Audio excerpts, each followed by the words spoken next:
कांग्रेस सांसद इमरान मसूद ने कहा कि मनरेगा योजना का नाम परिवर्तित किए जाने से सीधे तौर पर गरीब मजदूरों पर नकारात्मक असर पड़ेगा। उन्होंने आरोप लगाया कि भाजपा की केंद्र सरकार गांधी और अंबेडकर की विचारधारा को कमजोर करना चाहती है।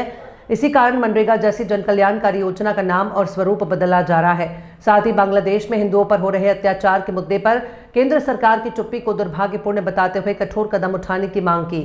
सांसद इमरान मसूद गुरुद्वारा रोड स्थित कांग्रेस जिला कार्यालय पर पत्रकारों से वार्ता कर रहे थे और इस अवसर पर पार्टी की राष्ट्रीय महासचिव और सांसद प्रियंका गांधी का जन्मदिन संकल्प दिवस के रूप में मनाया गया। साथ ही मनरेगा का नाम परिवर्तन किए जाने के विरोध में आगामी 100 दिनों तक आंदोलन चलाने की घोषणा की गई। इमरान मसूद ने कहा कि कांग्रेस सरकार ने महात्मा गांधी और बाबा साहब डॉक्टर भीमराव अंबेडकर के आदर्शों को आगे बढ़ाने के उद्देश्य से मनरेगा योजना की शुरुआत की थी, जिससे गरीब मजदूरों को रोजगार और सम्मान मिला। आज हमारे लिए, कांग्रेस जनों के लिए बेहद हर्ष का विषय है। हमारी नेता श्रीमती प्रियंका गांधी का आज जन्मदिन है और इस बार हमने प्रियंका जी के जन्मदिन को एक संकल्प दिवस के रूप में मनाने का काम किया कि हम लोग आज संकल्प लेंगे कि पार्टी को अपनी मजबूती के साथ खड़ा कर कर उस गौरवमयी इतिहास की तरफ लाने का काम करेंगे जो स्वर्णिम काल कांग्रेस का रहा है। उसके लिए 100 दिन का कार्यक्रम हमारा आने वाले दिनों में है, जिसमें हम लोग प्रत्येक मंडल स्तर तक जाकर, प्रत्येक गांव में जाकर कांग्रेस जन संवाद करने का काम करेंगे, जिसमें जो देश के अंदर रहने वाले गरीबों की कमर को तोड़ने का काम मनरेगा को खत्म कर करके केंद्र सरकार ने किया है। और बहुत ही हास्यास्पद चीज है कि जब केंद्र सरकार 90% पैसा देती थी और 10% केवल स्टेट गवर्नमेंट का रहता था, उसके बावजूद भी अभी तक 6-6 महीने का बकाया मनरेगा का बाकी है और अब इसको 40% कर दिया गया।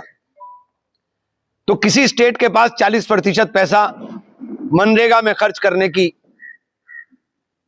स्थिति में नहीं है, तो इस स्थिति में यह योजना पूरी तरह से दम तोड़ने का काम करेगी। यह योजना 2006 में जब लाई गई तो इसका मकसद था गरीबों को, मजदूरों को, जो बेरोजगार हैं उनको रोजगार की व्यवस्था की जाए और एक कामयाब योजना थी। 2014 में जब नरेंद्र मोदी जी प्रधानमंत्री बने तब इन्होंने इसको कांग्रेस की विफलताओं का स्मारक कहा था, लेकिन मनरेगा की सफलता ने कोविड काल के अंदर उनको मजबूर कर दिया कि एक कामयाब योजना है जो सीधे गरीबों को, जो सीधे मजदूरों को और खास तौर से महिलाओं को सीधे लाभ देने का काम कर रही थी। अगर ये योजना खत्म होगी तो निश्चित रूप से मजदूर की कमर टूटने का काम होगा। इस योजना का उपहास गड्ढा खोदने वाली योजना बता करके बहुत बनाया गया, लेकिन यही इस योजना की खूबसूरती थी कि इसके अंदर रोजगार की व्यवस्था थी, रोजगार की 100 दिन की गारंटी थी। अब इन्होंने काम 125 दिन, 125 दिन के लिए पैसा कहां से आएगा? पैसा कौन देगा? स्टेट गवर्नमेंट के पास तो पैसा है नहीं। और योजनाओं का स्वरूप और योजनाओं को कहां दिया जाएगा, यह तय केंद्र सरकार करेगी। तो अपने एजेंडे के हिसाब से अगर यह योजना तय होगी तो निश्चित रूप से यह देश के गरीबों के ऊपर एक बहुत बड़ी मार केंद्र सरकार की पड़ने जा रही है। जो संविधान संवाद महापंचायत है, उसके अंदर हम तमाम चीजों को रखने का काम करेंगे और गांव-गांव जाकर के हम कांग्रेस के 140 वर्ष के उस गौरवमय इतिहास को बताने का काम करेंगे कि जो लोग आज पूछते हैं कि 70 साल में क्या किया, हमने तो 70 साल में जो कुछ किया, इस केंद्र सरकार ने आकर के उसे सबको बर्बाद कर दिया। 70 साल के अंदर जब आप बात करते हो तो आप भूल जाते हो कि 1950 में देश की हालत क्या थी।